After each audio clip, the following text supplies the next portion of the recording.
মক্কা বিজয় হয়ে গেছে, মক্কা বিজয় হয়ে গেছে। হয়তো ওমর ফারুক খুঁজতেছে কয়েকজনকে, তার মধ্যে একটা হলো আবু জেহেলের বেটা, উহুদের যুদ্ধে যিনি সেনাপতি ছিল। বদরের যুদ্ধে আবু জেহেল দুনিয়ার থেকে বিদায় নিল। আপনারা খেয়াল করেন, বদরের যুদ্ধে আবু জেহেল কি মারা গেছে। তো এই উহুদের যুদ্ধে আবু জেহেলের বেটা একরামা সেনাপতি, আর ওই যুদ্ধের নেতা হচ্ছে আবু সুফিয়ান। আর উহুদের যুদ্ধে নবীর চাচার কলিজা চাবায়া চাবায়া খাইছিল, তার নাম হলো হেন্দা। যখন তার নাম কি? হেন্দা। আপনাদের কাছে আমি একটা বিষয়ে একটু বলতে চাই, এটা না বললে আপনি সূরা নসরের তাফসীর ঠিক মতো বুঝতে পারবেন না। আচ্ছা, হেন্দা এটা কে? হ্যাঁ, কার? আবু জেহেলের মেয়ে বলতে। হ্যাঁ, এটা ঠিক হয়েছে। আবু সুফিয়ানের স্ত্রী আবু জেহেলের বোন।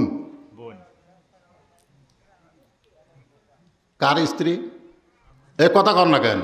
সুফিয়ানের। আবু সুফিয়ান মুয়াবিয়ার বাপ। আমিরে মুয়াবিয়ার বাপের নাম কি? তাহলে আমিরে মুয়াবিয়ার মায়ের নাম কি? হেন্দা। কত শরম লাগে, কত শরম লাগে আপনাদের। আপনারা বলেন তো, যখন বাংলাদেশ স্বাধীন হয়েছিল ওই সময় যারা 2-4 জন তো আছেন আপনারা, আমাদের দেশ যখন স্বাধীন হয়েছিল 9 মাস কিন্তু যুদ্ধ হয়েছিল। এই যুদ্ধের সময় হিন্দুরা কিন্তু নম নম ভগবত অরাহত সাম্মা এইটা বলেনি। প্রত্যেকটা হিন্দুরা জিকির করছে লা ইলাহা ইল্লাল্লাহ, লা ইলাহা ইল্লাল্লাহ, লা ইলাহা ইল্লাল্লাহ। আপনারা বলেন তো এরা কি মুসলমান? আপনারা বলেন তো লা ইলাহা ইল্লাল্লাহ যে হিন্দুরা জিকির করছে, এটা কি আল্লাহর ভয়ে না মরার ভয়ে? কার ভয়ে? মরার ভয়। এই জন্য আল্লাহ রাসূল বলেন, ইকরার বিল লিসান তাসদিক বিল জানান আমল বিল আরকান। আমি হেন্দাকে নিয়ে এই কারণেই কথা বলতে চাই, হেন্দার চাইতো খারাপ মহিলা যিনি বাংলাদেশ থেকে পালায়া গেছে। আপনারা একটা খবর জানেন? আমার নামে নাম একজন বজলুল হুদা। নাম কি? বজলুল হুদা। তাকে ফাঁসির আসামি, তাকে ফাঁসি দিয়ে হত্যা করা হবে। কিন্তু এই জঘন্য মহিলা তাকে ফাঁসি না দিয়ে তার বুকের ওপর পাড়া দিয়া যেরকম গরু জব করে সেরকম জবে করছে। হেন্দার চাইতেও আমাদের সাবেক যিনি প্রধানমন্ত্রী 16টা বছর যিনি আমাদের ওপরে শোষণ করেছেন, খারাপ। এই জন্য হেন্দার কথা একটা আপনাকে বললাম। আমার যে সমস্ত মা বোনেরা ওপরে আছে এরা হেন্দা না, এরা হলো ফাতেমার গোষ্ঠী। সুবহানাল্লাহ বলেন। হ্যাঁ, তাহলে এখানে একটা জিনিস বুঝলেন যে আবু জেহেলের বোনের নাম, আবু সুফিয়ানের বইয়ের নাম, মুয়াবিয়ার মায়ের নাম কি? জোরে কর। মুয়াবিয়ার বেটার নাম কি? মুয়াবিয়ার বেটা ইয়াজিদ। হ্যাঁ, এটা খেয়াল থন। কারণ রাসূলের নেতৃত্বে যদি কোরআনকে আপনারা ধারণ করেন তাহলে ইয়াজিদের রাষ্ট্র পাবেন না, আবু বকরের রাষ্ট্র পাবেন। ধরে কোন কথা ঠিক কিনা? কথা কন। হ্যাঁ, আপনারা হোসাইনের রাষ্ট্র পাবেন।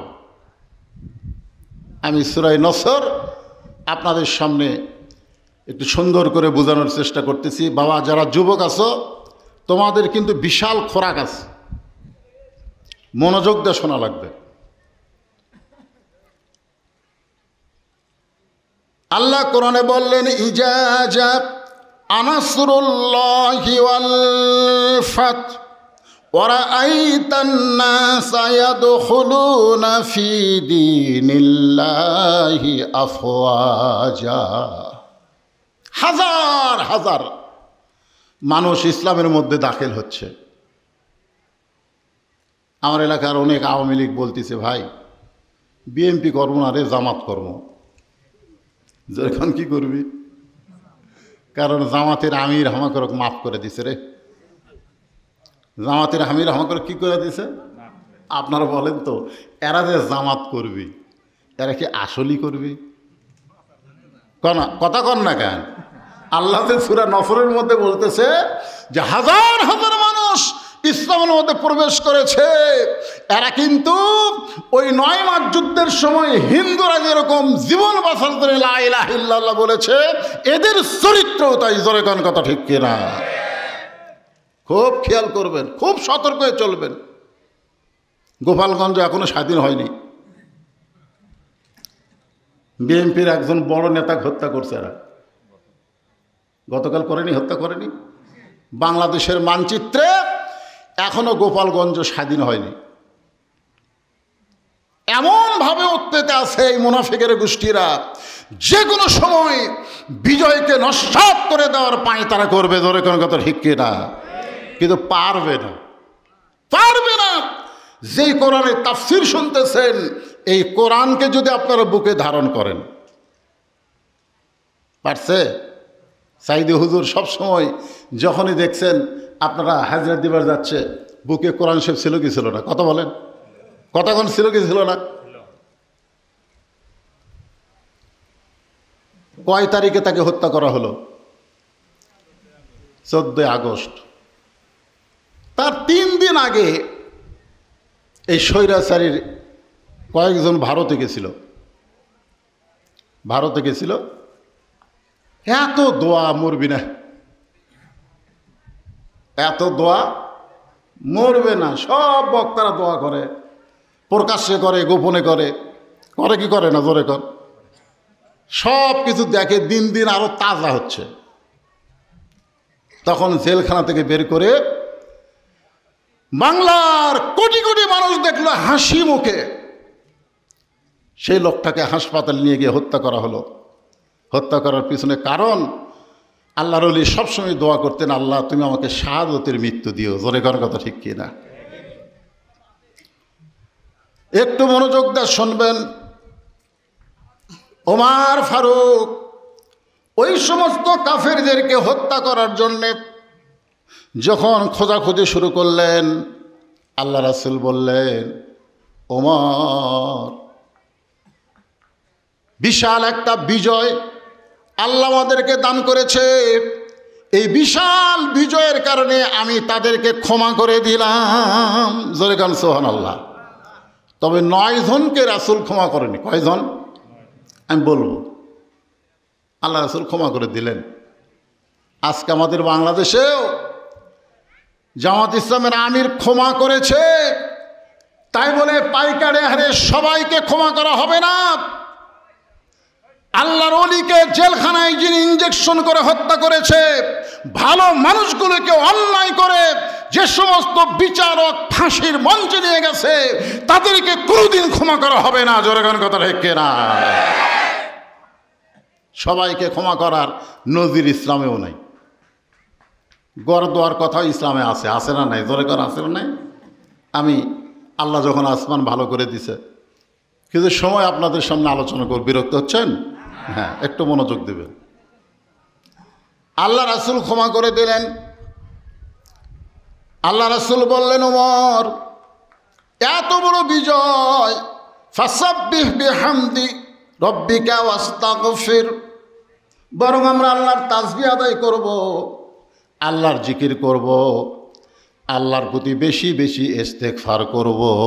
সুবহানাল্লাহ। ইস্তেগফার মানে কি? ইস্তেগফার মানে ফিরে আসা। ফিরে আসা। আমাদের মধ্যে যেন কোনো অহংকার কোনো সময় না আসে যে আমরা বিজয় লাভ করেছি। সব সময় আমাদের বিশ্বাস করতে হবে আল্লাহ আমাদেরকে বিজয় দিয়েছে। জোরে কোন কথা ঠিক কিনা? হ্যাঁ, ফিরে আসবো না। সাহাবীরা 10,000 সাহাবী, বুঝতেছেন না? মনের আনন্দে নবী যে কি বলতেছে এইটাও। আর একের বাড়ি ঘর লুট করছে, পুড়ে পুড়ে দিছে। এইগুলো মুসলমান? এগুলো মুসলমান করে? আপনারা বলেন। শত্রুর বাড়ি পুড়ে দেওয়া, থানা লুট করা, এগুলো মুসলমানের কাজ? 10,000 সাহাবীর কিছু অংশ শুনতেছে আর সাইডে খেলে আনন্দ, বিজয় হয়ে গেছে, মক্কা বিজয় হচ্ছে। একদিন গভীর রাত্রে নবী আবু বকরকে নিয়ে মক্কা থেকে মদিনায় হিজরত করেছে, সেই মক্কা আল্লাহ আমাদেরকে দান করেছে, লাপাও রে। আল্লাহর নবী চিন্তা করলেন এই সমস্ত আনন্দকারী সাহাবীদেরকে সাইজ করার জন্যে একটা জায়গার মধ্যে ঢুকতে হবে, একটা জায়গার মধ্যে ঢুকতে হবে। সে জায়গার নাম হলো জান্নাতুল মাওয়া। খুব খেয়াল করবেন, সে জায়গার নাম কি? হজ করছেন হাজী সাহেবরা জানে, কাবা ঘর থেকে দক্ষিণে 1 কিলো গেলেই এই জান্নাতুল মাওয়া, মক্কার সবচাইতে বড় গোরস্থান। আল্লাহ রাসূল জান্নাতুল মাওয়ার মধ্যে ঢুকলেন। এখন আপনারা বলেন, রাসূল যদি কোনো গোরস্থানের মধ্যে ঢোকে সাহাবীরা কি করবে? কথা কয় না। আল্লাহ কোরআনে বলেন, আতিউল্লাহ ওয়া আতিউর রাসূল, আল্লাহর আনুগত্য করো, তোমাদের নবীকে অনুসরণ করো। নবী যখন বিজয়ের আনন্দ না করে গোরস্থানের মধ্যে ঢুকলেন, সাহাবীরা নবীকে অনুসরণ করলেন। নবী একটা কবরের পাশে গিয়া ছোট বাচ্চার মতন কান্না শুরু করে দিলেন। আমার মায়েরা যারা দোতলায় বসে ওয়াজ শুনতেছেন, একটু মনোযোগ দিবেন। আল্লাহ কোরআনে বললেন, অকরনা ফি বুয়ুতিকুন্না ওয়ালা তাবাররাজনা তাবাররুজাল জাহিলিয়াতিল উলা। রে মেয়েরা, তোমরা ঘরের ভিতরে থাকো, তোমরা ঘরের বাইরে যাইও না। কোনো প্রয়োজনে যদি ঘরের বাইরে যাও তাহলে হেজাব নিয়ে, পর্দা নিয়ে তোমরা বাইরে যাবে। ওই জাহিলি যুগের মেয়েদের মতন সাজগোজ করে বের হওয়ার কোনো পারমিশন মুমিনা নারীর জন্যে নাই। এই হুকুম কার? আরো জোরে বলেন, এই হুকুম হচ্ছে আমার আল্লাহর।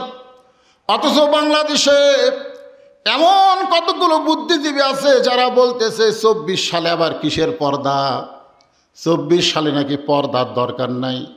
আপনারা বলেন তো, এই পর্দাটা কোনো সালেকে আল্লাহ মাফ করছে না কিয়ামত পর্যন্ত মেয়েদের জন্য ফরজ করেছে? কথা বলেন না কেন?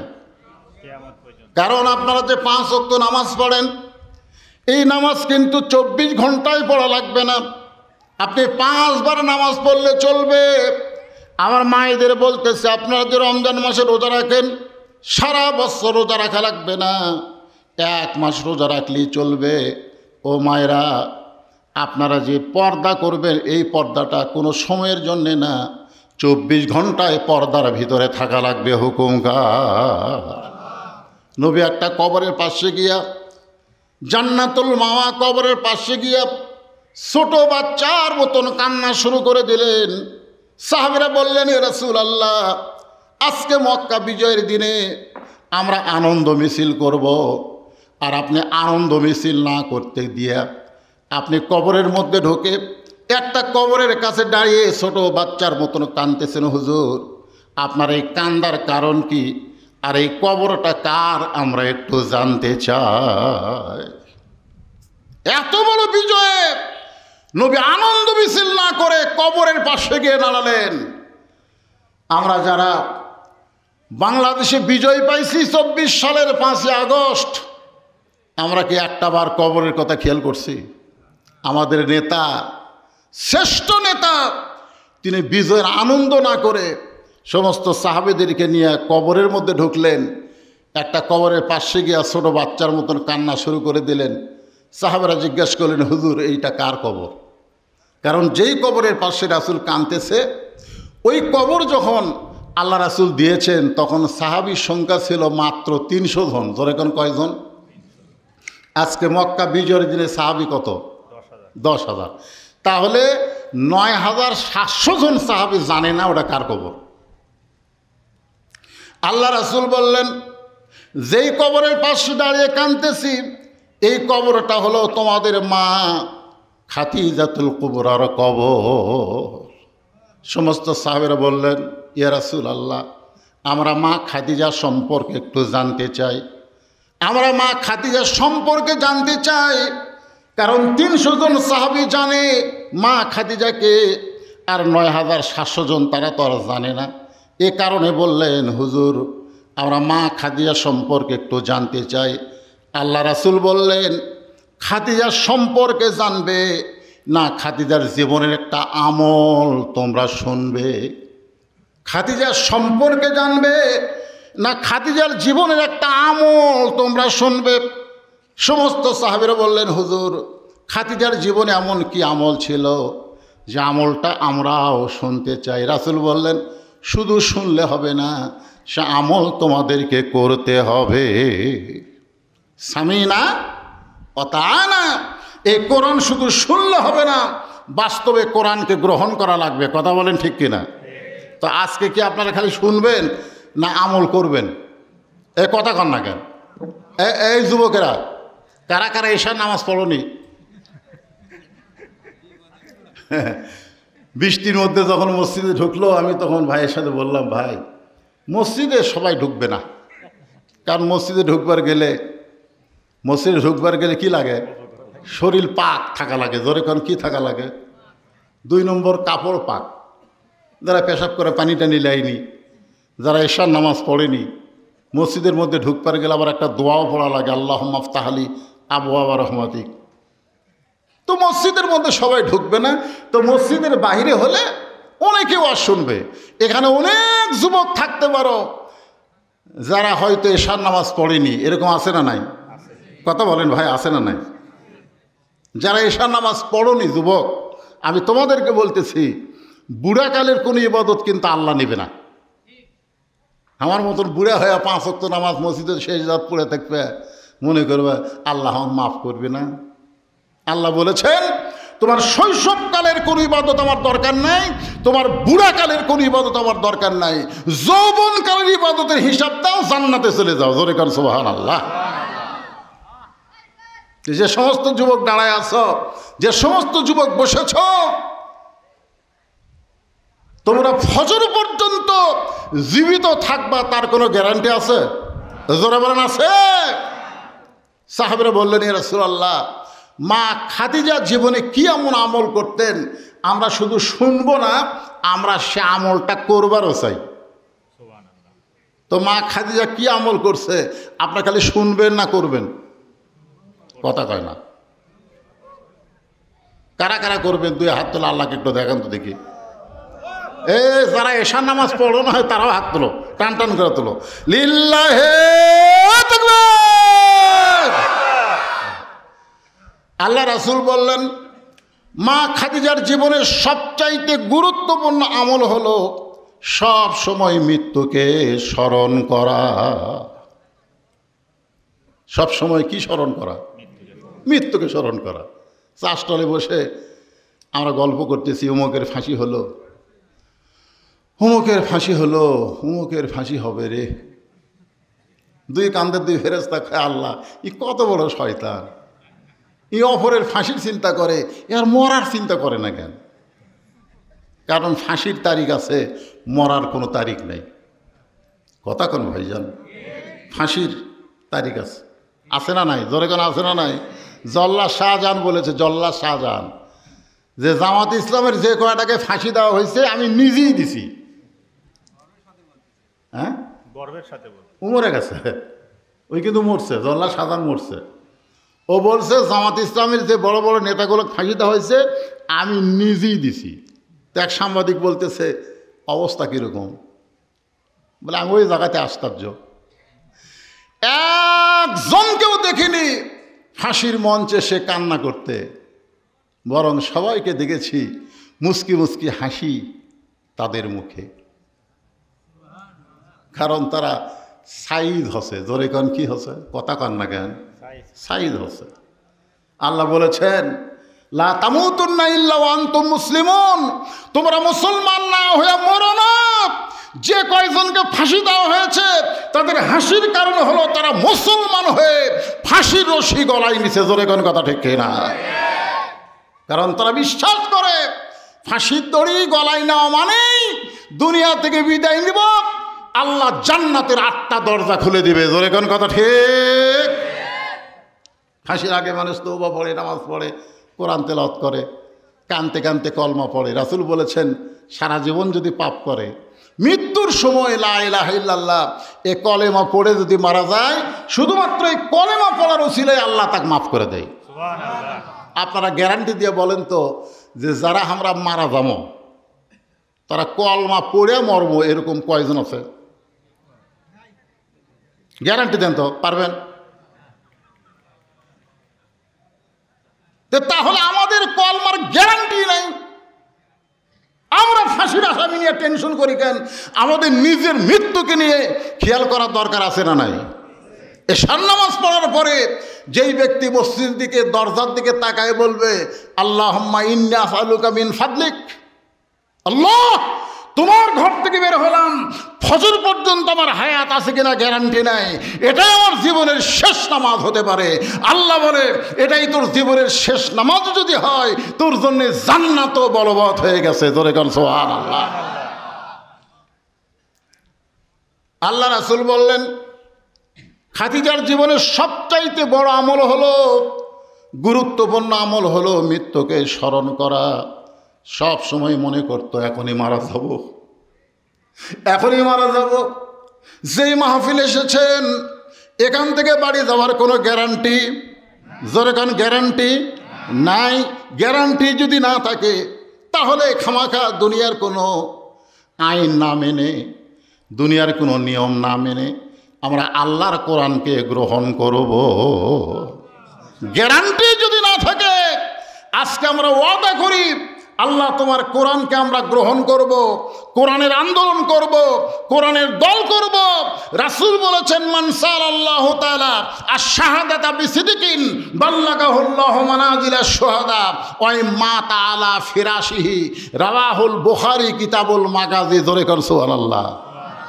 এ কোরআন বিজয়ের আন্দোলন যারা করবে, কোরআনের দল যারা করবে, কোরআনের শাসন যারা নিজের চোখে দেখার নিয়তে কাজ করবে, এই আন্দোলন করতে করতে ওই মা তাআলা ফিরাশিহি, সে যদি নিজের বিছনায় মৃত্যুবরণ করে, কোরআনের শাসন যদি তার চোখে দেখা নাও পড়ে, রাসূল বলতেছেন হাসরের ময়দানে আল্লাহ তাকে শহীদদের কাতারে দাঁড় করাইয়া দিবে। আপনারা বলেন তো, শহীদের কাতারে কেউ যদি দাঁড়ায় তার কোনো হিসাব আছে? তাহলে এখন আমরা জীবনের গ্যারান্টি নেই, যে কোনো সময় মরব, তো খামাখা অন্য দল না করে আমরা আল্লাহর কোরআনের দল করব। কারা কারা করবেন? 2 হাত তুলে একটু আমার আল্লাহকে দেখেন তো ভাই। লিল্লাহে তাকবীর, আল কোরআনের আলো। রে পাগলা, এটা তো অ্যাঙ্গেল, এখন ডাইরেক্ট মারবা। আর কোনো টেনশন আছে নাকি? আছে। ওয়াসা কোম্পানি একটা ট্যাঙ্কি বানাচ্ছে, ট্যাঙ্কির গায়ে লেখা আছে 2 কোটি লিটার পানি আটে। ওই ট্যাঙ্কির পানি ঢাকার সব জায়গায় সাপ্লাই দেয়। এখন বাসার এই ভাই পানি পান করে, পানিতে উজু করে, পানিতে গোসল করে, কিন্তু ট্যাঙ্কির একদিন গভীর রাত্রে ছাপ না খুলে ওই ট্যাঙ্কির মধ্যে 2টা মরা মোষ ঢুকে দিয়েছে। কটা? 2টা মরা মোষ ঢুকে দিয়েছে। এই 2টা মরা মোষ আস্তে আস্তে পচিয়া গলে ওই পানির মধ্যে মিশ্রণ হয়ে প্রত্যেকটা বাসায় পানি চলে আসতেছে। এখন বাসার লোকেরা ওই পানি গিলাসের মধ্যে নিয়ে দোয়া পড়তেছে, ওয়াসাকাহুম রাব্বুহুম শারাবান তাহুরা। ঘরে ঘরে কোরআনের আলো জ্বলাচ্ছে, ওয়াসাকাহুম রাব্বুহুম শারাবান তাহুরা। আপনার বলেন তো, পানি পাক না না পাক? কেন? কেন? আসল জায়গা না পাক। তুমি যতই ঘরে ঘরে কোরআন তেলাওয়াত করো, কাম হবে না। আসল জায়গায় আল্লাহর কোরআনকে নিয়ে যাওয়া লাগবে। জোরে কোন কথা ঠিক? এই ট্যাঙ্কির নাম হলো সংসদ। জোরে কোন, ট্যাঙ্কির নাম কি? একটু সাটা কবেন তো ভাইজান। হ্যাঁ, আল কোরআনের আলো। আপনার সবাই বলবেন সংসদে জালো, আল কোরআনের আলো হলো না? এতগুলো মরদ মানুষ। আরে আমার এলাকার 2 মেয়ে মানুষ ঝগড়া করলে 1/4 কিলো দূর থেকে শোনা যায়। হাই রে গলার পাওয়ার ভাই! আপনি বিশ্বাস করতেছেন না, একটা স্লোগানই আল্লাহ আপনাকে জান্নাত দিতে পারে। পারে কি পারে না? এই কোরআন সুপারিশ করবে। কোরআনকে আল্লাহ তাআলা দলিল হিসাবে ঘোষণা করেছে। সবাই বলবেন তো ইনশাল্লাহ। আল কোরআনের আলো কোরআন হাদিস যেখানে, দুনিয়ার মুসলমান লিল্লাহে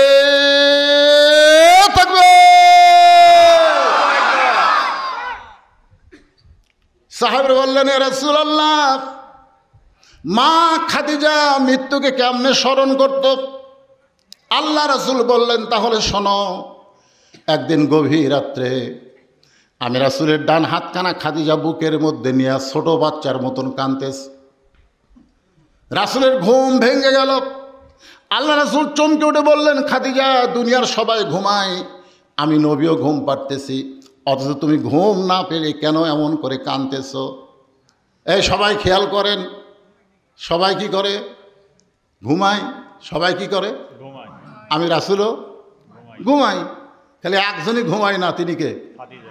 না না, কথা কয় না, আরো জোরে কন। হ্যাঁ হ্যাঁ, আল্লাহ ঘুমায় না। লা তাখুযু সিনাতাও ওয়ালা নাওম। ঘুম তো দূরের কথা, আল্লাহ তন্দ্রা পর্যন্ত নেই। একদিন মুসা নবী বলতেছে, আল্লাহ একলা একলা বসে থাকো, তোমার ঘুম ধরে না? তা আল্লাহ বলতেছে, মুসা, আমি আল্লাহর ঘুম ধরে কি ধরে না যদি জানবার চাও, এক গ্লাস পানি আনো। তো মুসা নবী এক গ্লাস পানি নিয়ে আসে, তুর পর্বতের কিনারায় দাঁড়ায় আছে। আল্লাহ বলে, ঘুম মুসাক ধর। এখন ঘুম আসে, মুসা নবী ধরছে, হাতের গিলাস পুড়ে ভেঙ্গে শেষ। কিছুক্ষণ পরে আল্লাহ বলে, মুসা পানি দাও। মুসা বলতেছে, আল্লাহ আমার ঘুম আছে, তুমি জানো না? আল্লাহ কয়, মুসা, ঘুম থাকার জন্য এক গিলাস পানি তুমি রক্ষা করতে পারলে না, আমি আল্লাহর ঘুম থাকলে কুল কায়নাত কেমনে রক্ষা হবে? ধরে কোন সুবহানাল্লাহ। তাহলে কি বুঝলেন? রাসূল বলতেছে, দুনিয়ার সবাই ঘুমায়, আমি নবীও ঘুমাই, কিন্তু তুমি না ঘুমায় কেন কাঁদতেছো? খাদিজা বলে, ইয়া রাসূলুল্লাহ, আমার চোখটা যখন বন্ধ হয়, বন্ধ হওয়ার আগে আমি একটা দোয়া পড়ি, আপনারা সকলেই দোয়াটা পড়বেন। আল্লাহুম্মা বিইসমিকা, পড়েন, আল্লাহুম্মা বিইসমিকা আমুতু ওয়া আহইয়া।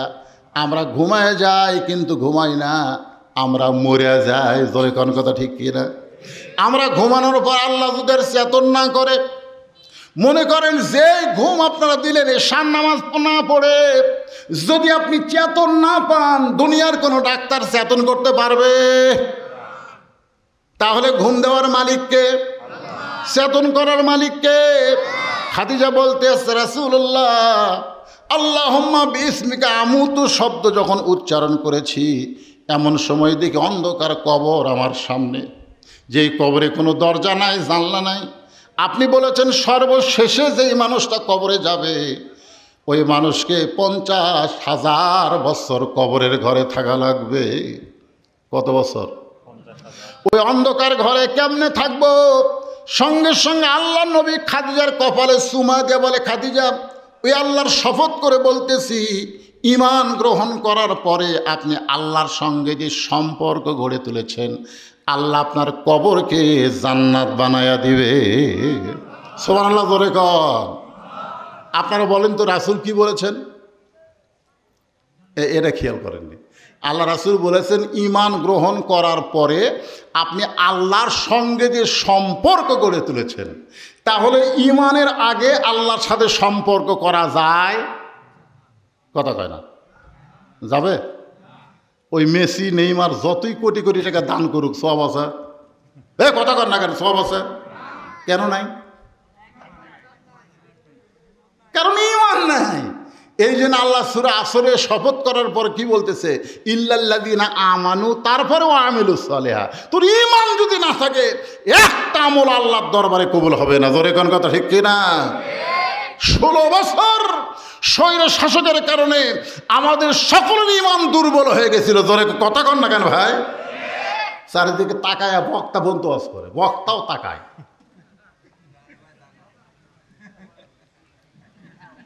আমার বউ পর্যন্ত হক পেয়ে দেয়, দেখে শোনা ওয়াজ করবেন, দেখে শোনা। গরম পানি লাগবে না। পুলিশের গাড়ি, র্যাবের গাড়ি, এগুলো যদি থাকে তেল তেল আওয়াজ করবেন।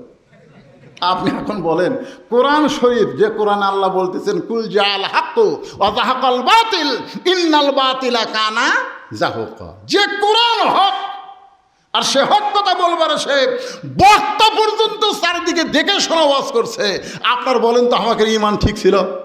এ কথা কোন ঠিক ছিল? এই জন্যে মনে ঈমান গ্রহণ করার পরে আল্লাহ রাসূল বলে নাই যে ঈমানের কলেমা পড়ার পরে, তা বলে নাই। বলেছে খাদিজা ঈমান গ্রহণ করার পরে তুমি আল্লাহর সঙ্গে যে সম্পর্ক গড়ে তুলেছ, আল্লাহ তোমার কবরকে কবর রাখবে না, তোমার কবরকে জান্নাত বানায় দেবে। এখন আপনার বলেন আমরা কি ঈমান পড়িছি না গ্রহণ করছি? একটা হচ্ছে কলেমা পড়া, আর একটা হলো গ্রহণ করা। আমি যদি সারা রাত পড়ি চোর চোর চোর চোর চোর চোর চোর চোর চোর চোর চোর চোর, চোর কমবি? আপনার এখন চোর কমবি? কারণ চোর চোর আমি পড়তেছি, কিন্তু চোর আমি ধরতেছি না, চোর আমি ধরতেছি না। আসে মুয়াজ্জিন বলতেছে হুজুর ইমাম সাহেবকে, যে হারে চুরি বেড়ে গেছে আপনি একটু দোয়া করবেন হুজুর, চুরি যেন কমে। ইমাম সাহেব বলতেছে ঠিক আছে, ঈশার নামাজ পড়ার পরে সবাই বসবেন। সবাই বসে গেছে। বলে একবার সূরা ফাতিহা পড়েন, 3 বার সূরা ইখলাস পড়েন, একবার দরুদ শরীফ পড়েন। সবাই হাত তুলে দোয়া করতেছে আল্লাহ চোরের হাত থেকে, এটা কি গ্রাম ভট্টপাড়াকে তুমি হেফাজত করো আল্লাহ। আল্লাহ যে হারে চুরি শুরু হয়ে গেছে আল্লাহ চোরের হাত থেকে হেফাজত করো। সাইড থেকে চোর বলতেছে আমিন, চোর বলতেছে আমিন, যে তোরা দোয়া করে যে ঘুম পাড় আর আমি কাম শেষ। আমরা 16 বছর খালি দোয়া দিয়ে কাম সারছি। কি করছি? তবে অ্যাঙ্গেলে দোয়া, ডাইরেক্ট না। বলছি আল্লাহ কোরআনের পাখিকে হেফাজত করো। আল্লাহ সাইদি হুজুরের নাম ধরবার পারিনি। জোরে কথা কন না কেন? কথা কন। এখন ইমাম সাহেব যদি বলে মুয়াজ্জিন ভট্টপাড়ায় চুরি শুরু হয়ে গেছে, প্রত্যেকটা মুসল্লি 2 হাতে একটা করে লাঠি কাটো, যে কয়টা রাস্তা গ্রামে আছে প্রত্যেকটা রাস্তার মাথায় 10 জন গোপনে লাঠি নিয়ে দাঁড়ায় থাকো। আপনারা বলেন তো চোর আমিন কবি? কথা কন না কেন? চোর আমিন কবি? আজকে আমাদের অবস্থাটা কি? ঈমান আমরা কলেমা পড়েছি না গ্রহণ করছি? না, গ্রহণ করার মতন মুসলমান এখন আমরা হইনি। গ্রহণ করবার গেলে 3টা জিনিস খেয়াল করেন। ইকরার বিল লিসান, জবানে বলতে হবে লা ইলাহা ইল্লাল্লাহ। 2 নম্বর হলো তাসদিক বিল জানান, শুধু জবানে বললে হবে না, ওইটা কলিজার মধ্যে জায়গা দেওয়া লাগবে।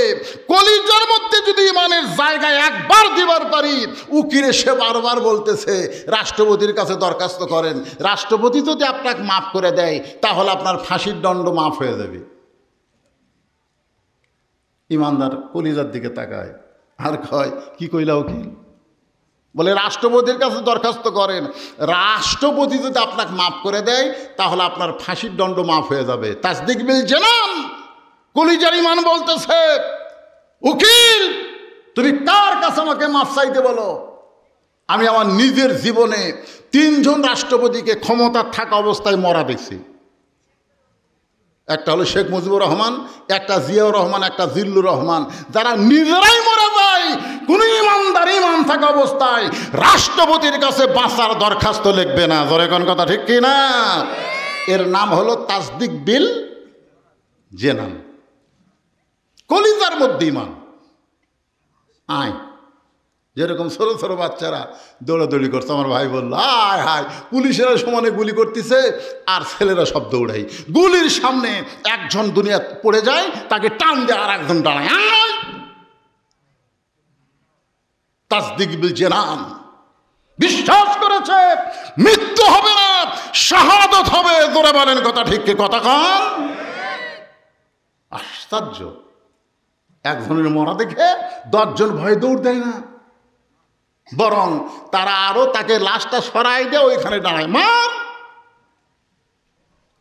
তাসদিক বিল জেনান, কলিজার মধ্যে ঈমান, মরা লাগবেই। বাতিলের সঙ্গে আপোষ করে বাঁচতে চাই না, হকের পক্ষে লড়াই করে মরতে চাই। জোরে কোন কথা ঠিক কিনা? মরা লাগবেই।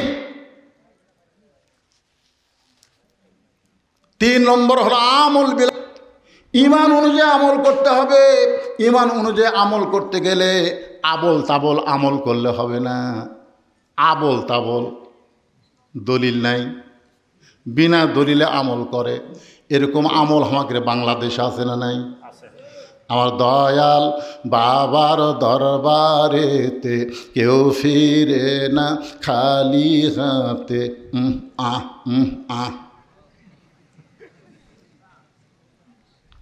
আল্লাহর ধন নবীরে দিয়া, আল্লাহ গেছে গায়েব হইয়া, নবীর ধন খাজা নিয়া শুয়া আছে আজমিরে, কেউ ফিরে না খালি হাতে খাজারে তোর দরবারে। সুবহানাল্লাহ কবেন না নাউযুবিল্লাহ কবেন? তাহলে আমল বিল আরকান, ঈমান অনুযায়ী আমল করতে চাই, তাহলে আল্লাহর কোরআন আর নবীর সুন্নাহর দরকার আছে না নাই? দরকার আছে না নাই? 1 নম্বর হলো আল্লাহর কোরআন। যেই কোরআনের তাফসির শুনতেছেন, এই কোরআনকে ঈমানের মধ্যে ধারণ করা লাগবে। রাসূল বলে, খাদিজা, ঈমান গ্রহণ করার পরে আপনি আল্লাহকে এমনভাবে ধারণ করেছেন, এমনভাবে গ্রহণ করেছেন, আল্লাহ আপনার কবরকে কবর রাখবে না, আপনার কবরকে জান্নাত বানায়া দিবে। এখন আমরা সবাই কবরে যাব ভাই। কবরে গেলে 3টা প্রশ্ন হবে, জানেন কটা? আমি আমার এক ভাইস্তে ক্লাস 3 পড়ে, অকলাম করে কবরে গেলে 3টা প্রশ্ন হবে রে, উত্তর জানিস কি? খন চাচা মুখস্থ করছি তো। কি যখন বলবে মান রব্বুকা, তোর রবকে কম আল্লাহ, আমার নাবিউকা তোর নবীকে কম মোহাম্মদ রাসূলুল্লাহ, আমার দিন ওকা তোর দিন কি ইসলাম, তার জন্য আমার নামাজ পড়া লাগবে। এত বোকা আল্লাহ, প্রশ্ন কয়ে দিছে, উত্তরও কয়ে দিছে, তার জন্য বলে আবার নামাজ রোজা। কি মনে করতেছেন ভাইজান? কবরের মধ্যে যখন আমাকে আপনাকে নিয়ে যাওয়া হবে, প্রথম প্রশ্ন করবে মুনকির নাকির মান রব্বুকা, তোমার রবকে। সাথে সাথে নামাজ দাঁড়িয়ে যাবে। নামাজ দাঁড়িয়ে বলবে, লোকটা কেবল ঘুমাইছে, এই মাত্র লোকটা ঘুমাইছে, দুনিয়ার থেকে বিদায় নিয়ে কবরের ঘরে ঘুমালো, তোরা কোত্থেকে এসে প্রশ্ন করিস? মুনকির নাকির কয়, কে রে প্রশ্ন করি? এই শুয়ে থাকা লোক এই কথাই কয় না, এটা কে কে? এই তুই খেয়ে রে?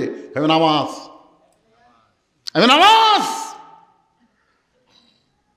এই লোকটা মসজিদের মধ্যে ঢুকে নিয়ত করার পরেই বলেছে আলহামদুলিল্লাহি রাব্বিল আলামিন। রুকুতে গিয়ে বলেছে সুবহান রাব্বিয়াল আযীম, সিজদায় গিয়ে বলেছে সুবহান রাব্বিয়াল আলা। দৈনিক 5 বার কত রাকাত নামাজ পড়ছে আর কতবার রব রব জিকির করছে, হিসাব দে। মুরগির নাকি আমরা তো হিসাব জানি না ভাই। হিসাব জানিস না, মান রব্বুকে প্রশ্ন করিস কারা? তো মুনকির নাকির আল্লাহ তোমার বান্দাকে আমরা মান রব্বুকে প্রশ্ন করি, নামাজ যে খেপা খেপছে, আমরা এখন কি করব? আল্লাহ কই যে নামাজ নিয়ে কবরে আইছে, মান রব্বুকার উত্তর তার হয়ে গেছে। ও বেনামাজি খালি মরিয়া দেখেন, এমন আজাব দিবে রে ভাই কবরের ওই মাটিতে, গলা ফেটে রক্ত ঝরবে চিৎকারের ওই চোটেতে। সবাই বলেন, বললে মনটা একটা হালকা হয়ে যাবে। ডানে কবর বামে কবর, ডানে কবর বামে কবর, নিচে কবর আছে যে, ওপর দিকে চাইয়া দেখো বাঁশের ছাউনি দিছে কে। এ কথা সবাই কি বলা লাগবে? সবাই বলেন। কিন্তু যেদিন ডাক পড়িবে, সবাই বলেন, কিন্তু যেদিন ডাক পড়িবে কবর মাঝে যাইতে, জোগাড় কিছু করছো বন্ধু তার মাঝে বিছাইতে। ভাইজান আপনারা বলেন তো, এই যে আপনারা বললেন কিন্তু যেদিন ডাক পড়বে, এই যেদিন কি বার? অনিশ্চিত। কথা কয় না রে। আচ্ছা আপনারা কি আমার কথা বুঝতেছেন না? বুঝতেছেন? তো তাহলে বলেন তো, কিন্তু যেদিন, এই যেদিন কি বার? অনির্দিষ্টকাল। তো সিনা টান করে ঘুরতেছেন আর বলতেছেন আমাকে চিনিস, আমি কার দল করি তুই জানিস? সকালবেলা বলতেছে আমাকে চিনিস, এই আগামীকাল 10টায় তো সাইজ কর্মরে, এমন হুমকি মারছে। লোকটা তো খুবই সহজ সরল মানুষ, বাড়িতে এসে কাঁদতেছে। বউ কই কান্দো কেন গো? আগামীকাল 10টায় আমাকে সাইজ করবে। হায় হায়, আগামীকাল 10টায় সাইজ করবে আর এখনই কান্দা শুরু করছো? বলো এই সরকারি দল করে রে, আর হাতত পাওয়ার আছে।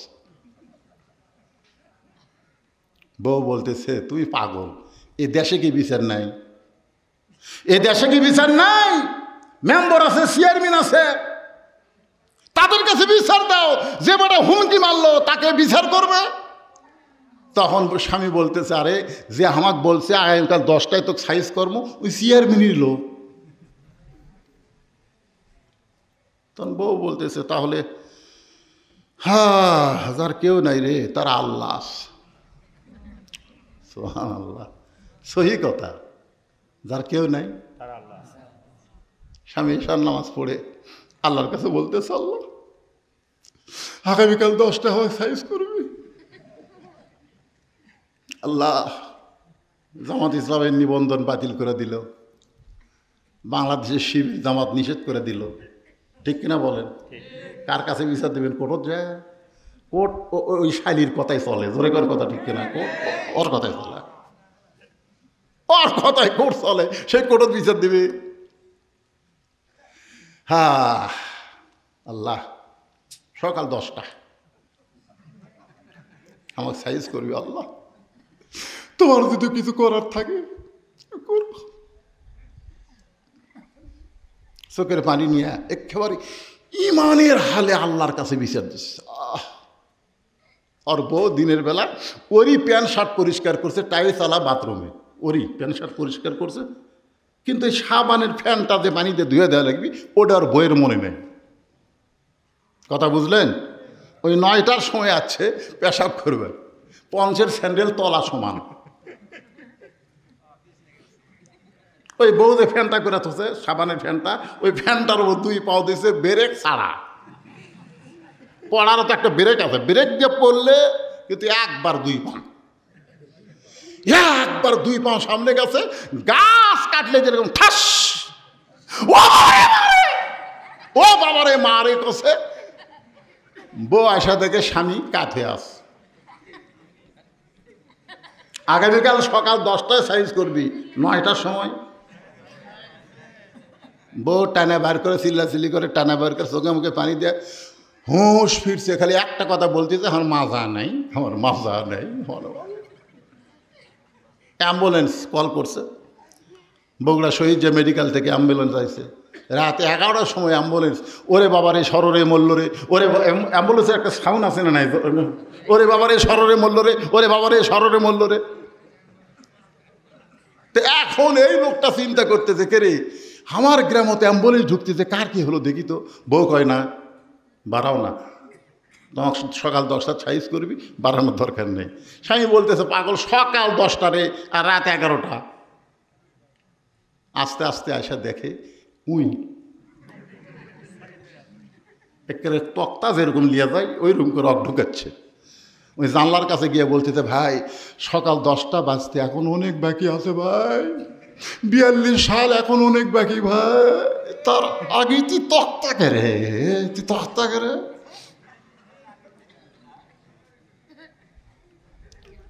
ওই অ্যাম্বুলেন্সের মধ্যে কান্দিছে আর বলতেছে, ভাই ক্ষমতার মালিক আমি না রে, ক্ষমতার মালিক।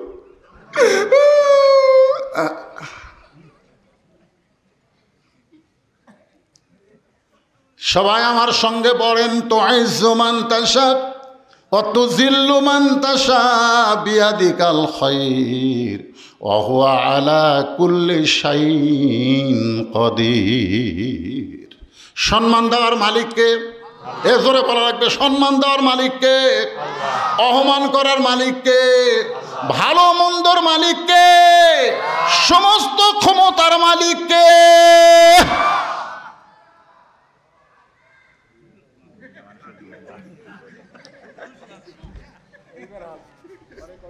আমার মায়েরা বোনেরা যারা পর্দার অন্তরালে আছেন, বিরক্ত তো হচ্ছেন না?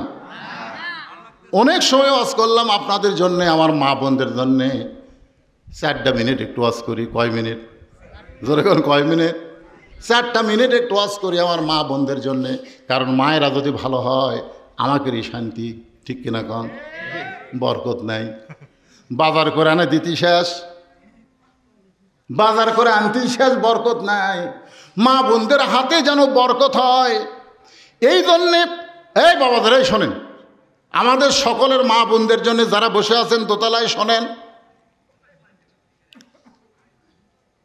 আল্লাহ রাসূল বললেন, খাদিজা এই দুনিয়াতে 10 জন পুরুষকে আল্লাহ জান্নাতের সার্টিফিকেট দান করেছে, আবার 10 জন নারীকেও আল্লাহ জান্নাতের সার্টিফিকেট দান করেছে। পুরুষের মধ্যে 1 নম্বর হলো আবু বকর, আর নারীদের মধ্যে 1 নম্বর হলো খাদিজাতুল কুবরা। সুবহানাল্লাহ বলেন। এখন আপনারা বলেন 10 জন যে সার্টিফিকেট পাইছে, পুরুষের মধ্যে 1 নম্বরের নাম কি? মনে থাকবেন। মেয়েদের মধ্যে 1 নম্বরের নাম কি? খাদিজা। মুস্কি মুস্কি হাসে আল্লাহ রাসূল বলে, খাদিজা মহিলাদের মধ্যে 1 নম্বর যদি আপনি হন, তাহলে 2 নম্বর কে হলে ভালো হয়? পুরুষের মধ্যে 2 নম্বর হলো ওমর, 3 নম্বর ওসমান, 4 নম্বর আলী। তাহলে মেয়েদের মধ্যে 1 নম্বর যদি খাদিজা হয়, 2 নম্বর কে হলে ভালো হয়? খাদিজা বলতেছে, ইয়া রাসূলুল্লাহ, আল্লাহ যেন 2 নম্বর আমার মেয়ে ফাতেমাকে কবুল করে।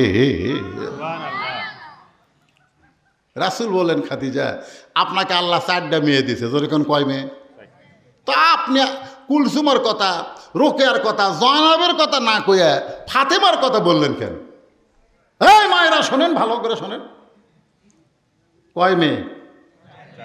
তো আপনি কুলসুমের কথা বললেন না, আপনি রোকেয়ার কথা বললেন না, জয়নাবের কথা বললেন না, আপনি ফাতেমার কথা বললেন কেন? খাদিজা বলে, হুজুর আপনি তো বাপ, আপনি বুঝবেন না। কারণ বাবারা বোঝে না কোন ছেলে মেয়ে কেমন, এটা কে জানে? আর কতক্ষণ কে জানে? বাবা জানে না। বাবা আনন্দে মাতিয়া সাগরে ভাসাইয়া সেই যে চইলা যায়, খবর লয় না। মাজন ধরিয়া উদরে কতই যতন করে, 10 মাস পরে পায় প্রসবের বেদনা। মা যদি ভালো হয়, সন্তান আল্লাহর ওলি হয়, যার প্রমাণ হলো আব্দুল কাদের জিলানী রহমতুল্লাহ আলাইহি দরকান সুবহানাল্লাহ। মা যদি ভালো হয়, সন্তান হাসান হোসাইন হয়। মা যদি খারাপ হয়, সন্তান ইয়াজিদ হয়। আমরা হাসান হোসেনের মায়ের নাম জানি, হাসান হোসেনের মায়ের নাম হলো ফাতেমা, কিন্তু ইয়াজিদের মায়ের নাম আমরা জানি না। ইয়াজিদের মায়ের নাম হলো লাইসা বিনতে সাইবা। নামটা খেয়াল থবেন, ইয়াজিদের মায়ের নাম কি? লাইসা বিনতে সাইবা। আল্লাহ নবীর যে কয়টা শত্রু ছিল তার মধ্যে ওতবা সাইবা আছে না নাই? যেরকম আছে না নাই? এই সাইবার মেয়ে হলো লাইসা। আর লাইসার পেট থেকে যে মালটা বার আছে তার নাম হলো ইয়াজিদ। আর হাসান হোসেনের মা হলো ফাতেমা। খাদিজা বলতেছে, ইয়া রাসূলুল্লাহ, ফাতেমাকে আল্লাহ যেন 2 নম্বর জান্নাতি ঘোষণা করে। আল্লাহ রাসূল বলেন, খাদিজা ফাতেমা তো জান্নাতি নয়, ফাতেমা তো জান্নাতি নয়। সঙ্গে সঙ্গে খাদিজা কান্দে বলে, রাসূলুল্লাহ ফাতেমা যদি জান্নাতি না হয় তাহলে ফাতেমা কি? রাসূল বললেন, ফাতেমা হলো জান্নাতি নারীদের নেত্রী। খাদিজা বসা মানুষ খাড়া হয়ে গেছে। কি করলেন হুজুর? ফাতেমা হলো জান্নাতি নারীদের নেত্রী। হুজুর ফাতেমা জানে না, আমারটা ফাতেমাক দেন আর ফাতেমারটা আমাকে দেন, কারণ এই খবর তো আমি আর আপনি ছাড়া কেউ জানি না। ফাতেমা হবে 1 নম্বর জান্নাতি, আর আমি হব জান্নাতি নারীদের নেত্রী। তখন থেকেই বোঝা গেল মেয়েরা একটু উপরে থাকতে পছন্দ করে। ধরে কোন কথা ঠিক কিনা? বাংলাদেশে এর আগে মরদ মানুষ প্রেসিডেন্ট হচ্ছে, প্রধানমন্ত্রী হচ্ছে, কিন্তু এইরকম করেনি এই মেয়ে আশা যেরকম করছে। ধরে কোন ঠিক কিনা? মেয়েদের মধ্যে হিংসা আছে। আমার মেয়ে তরকারি পাক করে আমাকে খাওয়াচ্ছে, আমি বললাম মা বহু জায়গাত মাছ খাচ্ছি মা, কিন্তু তোর হাতের পাক মানে মধুরে। মেয়েটা আর 1 টুকরা দিছে, আমার দিকে তাকে আছে, আমি খাচ্ছি আর খুশি হচ্ছি। আর বইয়ের দিকে তাকা দেখি টেপা মাছ। কে গো তোমার কি হলো? এখন তাকে মেয়ের বাড়িতে পার হয়ে যান, মেয়ের বাড়িতে পার হয়ে যান। আপনার মেয়ে পারে, আমি পারি? হায় হায় কি জাত রে! মেয়ের প্রশংসা করলে বউ বেজার হয়ে যায়। ধরে কোন কথা কন না কেন? খাদিজা বলতেছে রাসূলুল্লাহ, তাহলে আমাকে আপনি জান্নাতি নারীদের নেত্রী বলেন, আর ফাতেমা হবে 1 নম্বর জান্নাতি। রাসূল বললেন, খাদিজা আমি হলাম বন্টনকারী, দেওয়ার মালিক হলো আল্লাহ। আমি হলাম কি? বন্টনকারী, দেওয়ার মালিক কে? খাদিজা বললেন, ইয়া রাসূলুল্লাহ, কোন আমলের কারণে আল্লাহ ফাতেমাকে জান্নাতি নারীদের নেত্রী করলো, সে আমলটা কি? আল্লাহ রাসূল বলেন, খাদিজা আপনার মুখের চেহারা, আপনি কেমন, এটা দুনিয়ার কত মানুষ বলতে পারে। খাদিজা বলতে তো হুজুর আমার মুখের চেহারা আমি দেখতে কেমন, এটা দুনিয়ার হাজার হাজার মানুষ বলতে পারে। কারণ 40 বছর বয়সে আপনাকে যখন স্বামী হিসাবে গ্রহণ করলাম, ওই সময় মক্কার সবচাইতে ধনবতী রমণী ছিলাম। ব্যবসা বাণিজ্যের কারণে হাজার হাজার পুরুষের সঙ্গে আমার লেনদেন হয়েছে। তার আমার চোখের সাইজ, মুখের সাইজ, গায়ের রং বলতে পারে। রাসূল কান্দের বলে, খাদিজা আপনার ফাতেমার চোখের সাইজ, মুখের সাইজ, গায়ের রং দুনিয়ার কত পুরুষ বলতে পারে। খাদিজা কান্দের বলে, ইয়া রাসূলুল্লাহ আমার ফাতেমা পর্দানিশী, আমি মা হয়ে বলতেছি ফাতেমা যখন দুনিয়াতে ভূমিষ্ঠ হলো, আমি খাদিজা পর্যন্ত তার ইজ্জত দেখতে পারি নাই। সুবহানাল্লাহ জোরে কর। উপর হয়ে আমার মেয়েটা দুনিয়াতে চলে আসলো। রাসূল বললেন, খাদিজা আপনি জন্মসূত্রে ফাতেমাকে পর্দানিশী দেখেছেন, আমি বাবা হিসাবে, নবী হিসাবে বলতেছি, ফাতেমা শুধু পর্দার মধ্যেই বড় হবে না, পর্দার ভিতরে দুনিয়া থেকে বিদায় নেবে। গভীর রাত্রে ফাতেমাকে যখন কবর দেওয়া হলো, মায়েরা শোনেন, হযরত আলী চিৎকার করে বললেন, রে কবর! আমার হাসান হোসেনের মা পর্দানিশী বলে রাতের বেলা দুনিয়া থেকে বিদায় নিল, রাতের বেলা তাকে কবর দেওয়া হলো। আমার ফাতেমার প্রতি আল্লাহ তুমি খুশি হয়ে যাও।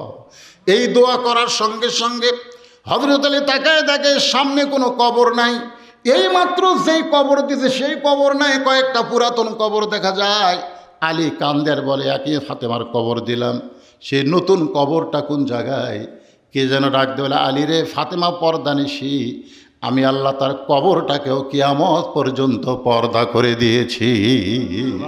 আমার মা বোনদের জন্যে আমার 1 নম্বর ওয়াজ হলো, মা আমল যদিও কমও হয় সমস্যা নাই, কিন্তু আল্লাহর আইন পর্দাটাকে আপনারা গ্রহণ করবেন। আপনাদের চেহারা যেন কোনো পুরুষ মানুষ না দেখে। মায়েরা হয়তো বলবে, হুজুর আমরা তো পর্দার থাকপারই চাই, কিন্তু এই মরদগুলোই থাকবার দেয় না। এই জন্য আল্লাহ রাসূল বলেছেন, আর দায়ুসু, শোনেন ভালো করে, আর দায়ুসু লা ইয়াদখুল, লা ইয়াদখুল, এটা হলো লাইন অফ জেন্টস, কখনোই না। দায়ুস কখনোই লা ইয়াদখুলুল জান্নাহ, দায়ুস কখনোই জান্নাতে প্রবেশ করবে না। সাহাবারা বললেন, হুজুর দায়ুস কোন নারী? আল্লাহ রাসূল বলেন, দায়ুস কোনো নারী না, দায়ুস ওই সকল পুরুষ যাদের অধীনে নারীরা পর্দা করে না। তাহলে আপনার অধীনে যেগুলো আছে, ভাই কথা শোনেন, ওয়াজ শেষ, মেয়েকের ওয়াজ শেষ। আপনার অধীনে যেগুলো আছে এগুলোকে পর্দার মধ্যে রাখার দায়িত্ব সরকারের না আপনার? কথা হয় না, সরকারের? এটা কেউ উঠলো রে, বসো বাবা বসো। না মুরব্বী লয় তো, মুরব্বী উঠলে বলে মুরব্বী ভাইরাল হয়ে গেছে, মুরব্বী মুরব্বী লয় ছেলে। এখন সোনামণি বাবা সোনামণি সোনামণি। এই দেখেন ঘড়ির দিকে 12টা বাজতেছে, আমিও আলোচনা শেষ করব। তো আপনাদের বেশি বিরক্ত হচ্ছেন? কারণ মেয়েদের ওয়াজ আবার না করলে ওরা কয় আমাদের তো ওয়াজ করলো না। এখন মেয়েদেরকে পর্দার মধ্যে রাখার দায়িত্ব কার? আপনার বউকে পর্দায় কে রাখবে? আপনি রাখবেন না আমি রাখবো? কথা কন না কেন? আপনাকে এলাকায় স্টার জলসা চলে? স্টার জলসা চলে? জি বাংলা চলে? কথা কয় না চলে?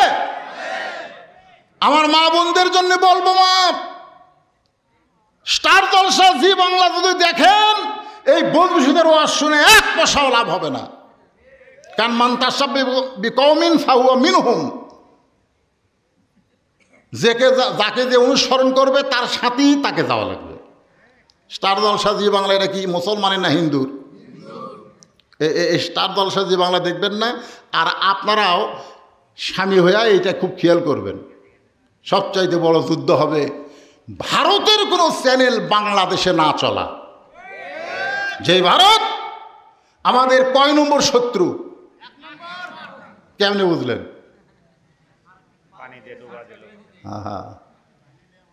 ভারত বাংলাদেশকে ভালোবাসতো একটা মানুষের জন্যে, সেই মানুষ এখন ভারতও আছে।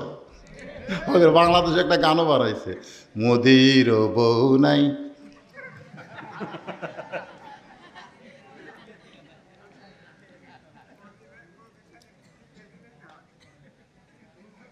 এই অ্যাঙ্গেলে সামান্য করলাম, পরকারটা আপনারা করবেন। 400 বছরের পুরাতন বাবরি মসজিদ ভাঙ্গা ওরা রাম মন্দির তৈরি করছে। জোরে কোন কথা ঠিক কিনা? আপনি বলেন, আপনাকে এই মসজিদ যদি কোনো কেউ ভাঙবার আসে যারা নামাজ পড়ে না, তারাও কিন্তু জীবন দিবে মসজিদের জন্য। জোরে কোন কথা ঠিক কিনা? নামাজ পড়ি না তাই বলে মসজিদকে আমি ভালোবাসি। মসজিদ কার ঘর? কথা কন না কেন? কার ঘর? হয়তো অনেক নামাজিরা বলবে ইন্নাল্লাহ মা সাবিরিন, ধৈর্যশীলদের সঙ্গে আল্লাহ আছে। বাবা, ওরা ভাঙ্গা থেকে যাক রে, পরে আমরা আবার তৈরি করবো। বেয়া নামাজিরা বলবে ওগুলো টাইম নেই, জীবন দেব। কথা কন না কেন? হ্যাঁ, যেই মসজিদকে আমরা জীবনের চাইতে বেশি ভালোবাসি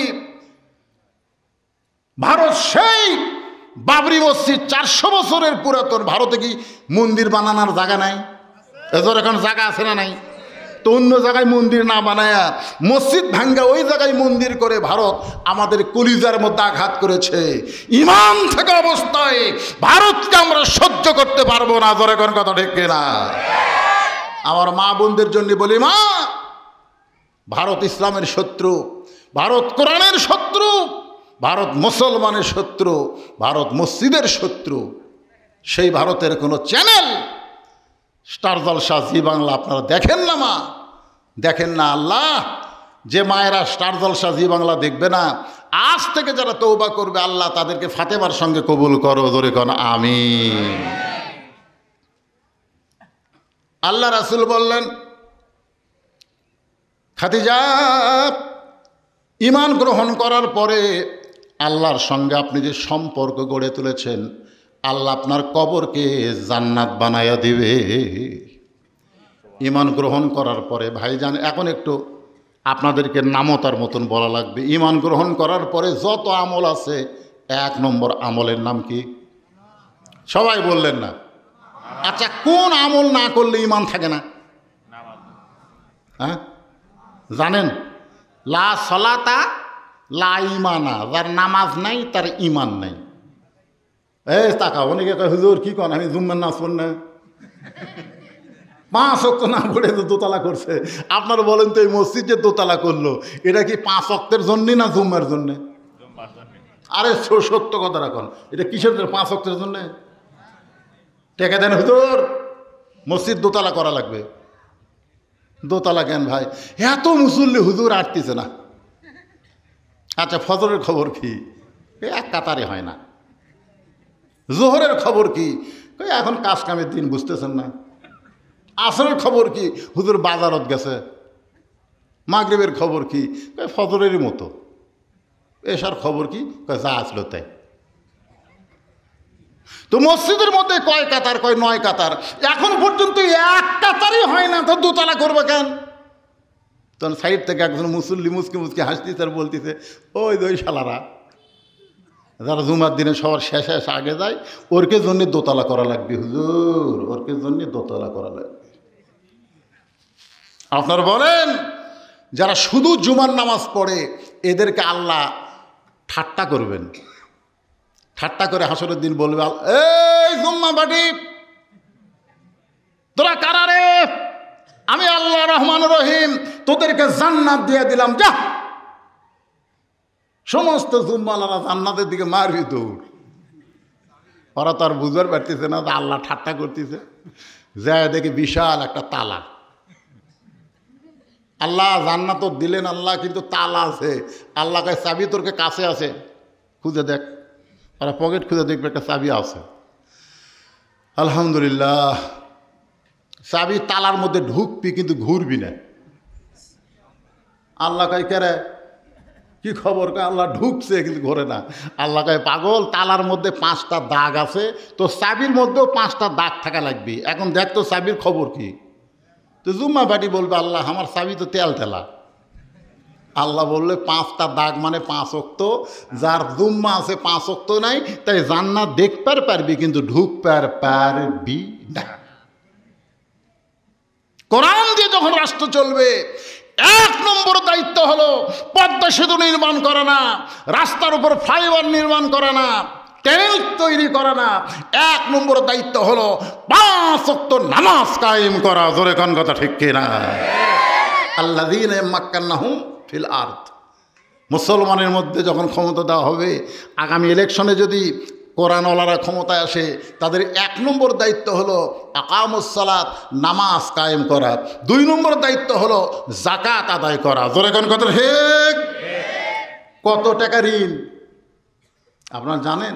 বাংলাদেশে 97 বিলিয়ন টাকা ঋণ আর পাচার করেছে 93 বিলিয়ন। কয় নেতা খেতারা, এই শালা এমপি মন্ত্রীরা, এরা টাকা পাচার করেছে 93 বিলিয়ন। বোঝেন 100 কোটিতে এক কি? তাহলে 93 বিলিয়ন কয় হাজার কোটি টাকা? ডলার, ডলার, টাকা না, ডলার, টাকা না, কি ডলার। চিন্তা করছেন? আমাদের বাংলাদেশের ধনী নাই। নামাজ কায়েমের সাথে সাথে তার অন্তর সবসময় মৃত্যুকে স্মরণ করে টাকার যাকাত শতকরা 2.5 টাকা যদি দেওয়া শুরু করে, অনুবীক্ষণ যন্ত্র দিয়ে খুঁজলেও বাংলাদেশে কোনো গরিব পাওয়া যাবে না। জোরে কোন কথা ঠিক কিনা?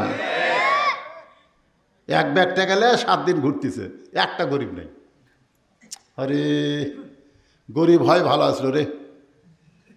আপনার কি মনে করছেন যাকাত তখন দেওয়া লাগবে? আপনার বাড়ির গরিব আসবে না, আপনাকেই গরিবের বাড়ির যাওয়া লাগবে। গরিবই নাই, 7 দিন ঘুরে গরিব নাই। মনে করতেছে গরিব যখন নাই, দেখি মরুভূমির দিকে যাই। মরুভূমির মধ্যে যায়, দেখে এক লোক বস্তা মাথার দিয়ে ঘুম পাড়তেছে। তো বেগালা মনে করছে আলহামদুলিল্লাহ, পাশি বারে গরিব হোক পাশি। তো সালাম দিছে, আসসালামু আলাইকুম। বস্তালা লাভ যেটা বলতেছে আলহামদুলিল্লাহ। বেগলাকে কে ভাই সালাম দিলাম, ওয়ালাইকুম বাদ দা আলহামদুলিল্লাহ কেন? বলে 1 বস্তা টাকালে 15 দিন ঘুরতেছি, গরিব পাইনি ভাই। তোকে দেখে গরিব মনে করে আলহামদুলিল্লাহ পড়ছি ভাই, টাকার বস্তা নিয়ে ভাই। 2 জনে কান্দে, কে গরিব গেল কোথায় রে? নামাজ কায়েমের সাথে সাথে যাকাত দেওয়া যখন আইন হয়ে যাবে, এই বাংলাদেশ আল্লাহ রহমত বরকতের দরজা খুলে দিবে। অনুবীক্ষণ যন্ত্র দিয়ে খুঁজলেও আর গরিব পাওয়া যাবে না। জোরে কোন কথা ঠিক কিনা? বাংলাদেশে বহু খনি আছে, আপনি জানেন? বাংলাদেশে কত খনি আছে আপনি জানেন? কিন্তু খনিগুলো এত নিচে ভাই। ও হাই রে, এ তো তুলবার গেলি টাকা শেষ।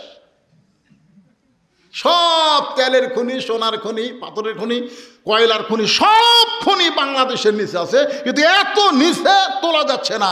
কোরআন দিয়ে যখন রাষ্ট্র চলবে ওই খনিগুলো তখন অত নিচে থাকবে না।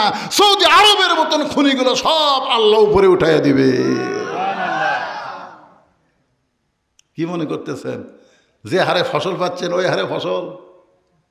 আবাদ কম হলেও রেজেকের মধ্যে বরকত হবে, নবীর সুন্নার আইন হবে। তোমার ক্ষুদাকে তুমি 3 ভাগ করো। এই গামলা গামলা গোস্ত মাছ আছে যে তুমি পেট ভরে খাবে? তোমার ক্ষুদাকে 3 ভাগ করো। 1 ভাগ খাও, 1 ভাগ পানি পান করো, 1 ভাগ আল্লাহর জন্য ফাঁকা করো। তোমার দেহ হবে সৈনিকের মতন, সোলজারের মতন। পেট কোনোদিন উঁচা হবি না, বুক উঁচা হবি। অন্যায় দেখলে ধরবি, ধরে কোনো কথা ঠিক কি না?